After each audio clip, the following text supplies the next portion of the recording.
आप देख रहे हैं एशियाई न्यूज। भ्रष्टाचार और जुर्म के खिलाफ हर पल आपके साथ।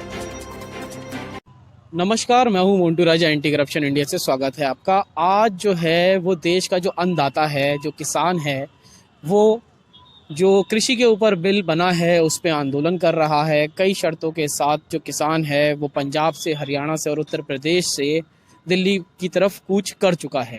तमाम बॉर्डर्स पे हम देख रहे हैं कि जो किसान है वो अपना धरना प्रदर्शन दे रहा है। वैसे तो सरकार द्वारा ये निरंकारी जो ग्राउंड है जो मेरे पीछे आप देख रहे हैं, ये सरकार ने उनसे, किसानों से अपील की थी कि निरंकारी ग्राउंड में आके वो अपना धरना प्रदर्शन करें, लेकिन किसानों का कहना ये है कि बीते 40 दिन से ज़्यादा हो गए हैं उनको पंजाब में धरना प्रदर्शन करते हुए, लेकिन सरकार की कान में जू नहीं रहेंगी।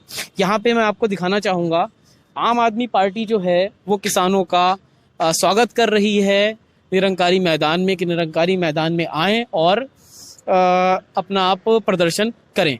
क्या है निरंकारी मैदान की अंदर की स्थिति, वो भी हम आपको दिखाएंगे। आइए अब आपको अंदर लेके चलते हैं और दिखाते हैं निरंकारी मैदान। अब हम निरंकारी मैदान के अंदर आ गए हैं। जैसे ही हम अंदर दाखिल होते ही हमें किसान यूनियन अमृतसर यहाँ पे दिखाई देता है। तो किसान यूनियन जो अमृतसर है वो यहाँ पे बैठे हैं, और जो लोग हैं उनसे भी हम जानेंगे। जो लोग बैठे हैं उनकी जो संख्या है वो बहुत यहाँ पे कम दिखाई दे रही है। हम आपको ग्राउंड भी दिखाएंगे जो यहाँ पे, अगर आप देखेंगे इस तरफ, हम कहेंगे कैमरामैन से ये आप दिखाएं या आएँ साथ में, हम आपको अंदर की स्थिति दिखाते हैं कि जो यहाँ पे बंदोबस्त किए गए हैं ग्राउंड में। जो पूरा ग्राउंड है उसमें अलग अलग जगहों पे टेंट्स लगे हुए हैं। अंदर जो है आप देखेंगे इस समय तो कोई भी आपको किसान दिखेगा नहीं, अभी शायद बंदोबस्त ही चल रहे हैं। जो पूरा ये बड़ा क्षेत्र है ये पूरी तरह से खाली आपको दिखाई देगा, और ऐसे ही टेंट जो है वो कई जगहों पर यहाँ लगे हुए हैं। आगे हम और जाएंगे और लोगों से बात भी करेंगे। आइए चलते हैं। जनता से बात करने पर जनता ने बताया, हम प्रदर्शन कर रहे हैं पिछले 40 दिन से ऊपर पंजाब में, परंतु सरकार द्वारा कोई प्रतिक्रिया नहीं दी गई है। तो अब हम दिल्ली में आए हैं और अपने प्रदर्शन को और मजबूत करने के लिए और सरकार को अपने जो परेशानियां हैं वो बताने के लिए हमें दिल्ली की सड़कों पर उतरना पड़ा है। किसानों का कहना है कि ये जो कानून है ये पूरी तरह काला कानून है। किसानों का कहना है सरकार उनके आंदोलन में रोड़े अटका रही है। सभी से हाथ जोड़ के निम्न निवेदन है, सरकार हमारा साथ दे, हमें सुने, हमारे ऊपर कानून को बना के हमारे जो किसान भाई हैं उन पे अत्याचार ना करें। देश के अलग अलग राज्यों से किसान अब दिल्ली की तरफ पलायन करेगा। हजारों की, लाखों की संख्या में दिल्ली के बॉर्डर पर किसान अभी भी बैठे हैं, परंतु अगर सरकार नहीं जागी, नहीं सुनी, 3 तारीख को एक वार्ता है सरकार के नुमाइंदों के साथ। अगर कोई समाधान नहीं निकलता है या कानून को वापस ना लेकर या फिर कोई नया उसमें बदलाव करके किसान की अगर बात नहीं सुनी जाती है, ये पूरे देश में किसान जो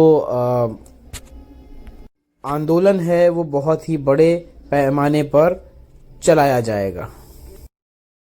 इस चेहरे को अगर आप पहचान रहे हैं तो पहचान लीजिए, ये वही चेहरा है, ये वही सरदार जी हैं जो आजकल सोशल मीडिया पे छाए हुए हैं। इनका एक छोटा सा क्लिप निकाल के चलाया जा रहा है तमाम जगहों पर, जहां पे ये कह रहे हैं कि लंदन में सरदार ने मारा था, इंदिरा गांधी को भी ठोका था और हम मोदी को भी ठोक देंगे। तो इस संदर्भ में इनसे बात की और जाना, जिसपे जवाब देते हुए सरदार जी ने बताया कि वह मजदूर यूनियन लुधियाना के सेक्रेटरी हैं और उन्होंने इस तरह की बात नहीं की है।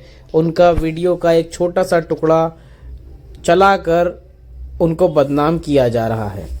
उनके कहने का मतलब सिर्फ यह था कि जो जनता है वो बटन दबाकर सरकार बदल सकती है, और अगर सरकार ने किसानों को परेशान किया तो सरकार, जब शीला नहीं रही, इंदिरा नहीं रही, पंजाब की सरकार बदली गई, तो देश का प्रधानमंत्री मोदी भी बदल जाएगा। साथ ही साथ यह भी कहा गया कि जो सरदार हैं और जो किसान हैं, मुसलमान हैं, हिंदू भाई हैं, सभी भाई भाई हैं, इनको तोड़ने की कोशिश ये सरकार ना करे। जिस तरह आज देश के अंदर लोकतंत्र का खून करा जा रहा है, जमहूरियत को ख़त्म किया जा रहा है, ये अपने आप में बहुत ही बड़ी शर्मिंदगी की बात है।